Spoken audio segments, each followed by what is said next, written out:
Everyone, আমার কালা ভুনাটা প্রায় 15 মিনিট করে রান্না করে এইভাবে আমি প্রায় 1.5 ঘন্টা রান্না করেছি।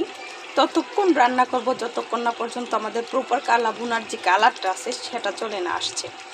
এখন দেখেন মাশাআল্লাহ আস্তে আস্তে আমাদের কালা ভুনার যে গ্রেভিটা হয়ে আসছে।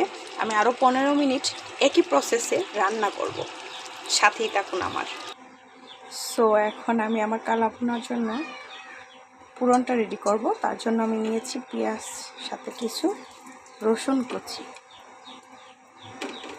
আর তার সাথে দিয়ে দেব 5-6টা শুকনা লঙ্কা। এখন আমি ভালো করে এটাকে নেড়ে ছেড়ে ভেজে নেব।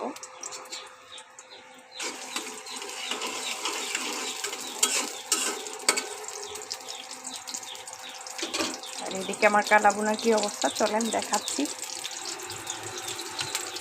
মাশাআল্লাহ আমার কালা ভুনার অলরেডি কালার চলে আসতেছে।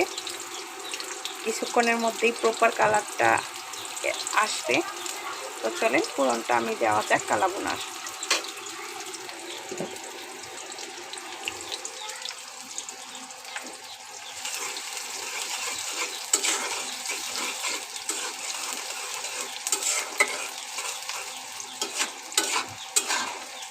একদম ভাজা ভাজা করে দেব যাতে ফ্লেভারটা অনেক ভালো আসে।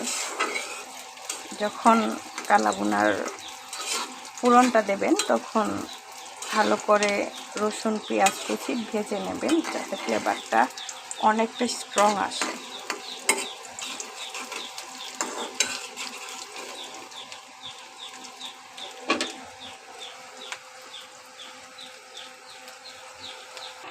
পুরনটা দিয়ে দিলাম। আমি আরও 10 মিনিট রান্না করব যাতে একদম মশলাটা প্রপার শুকনা শুকনা টাইপের হয়ে যায়। আমার কালা ভুনাটা মাশাআল্লাহ অনেকটাই হয়ে আসছে, কিন্তু আপনারা কালা ভুনাটা যখন রান্না করবেন তখন অনেক কেয়ারফুলভাবে রান্না করতে হয় যাতে মশলাগুলা অতিরিক্ত হিটের কারণে পুড়ে না যায়, লেগে না যায়।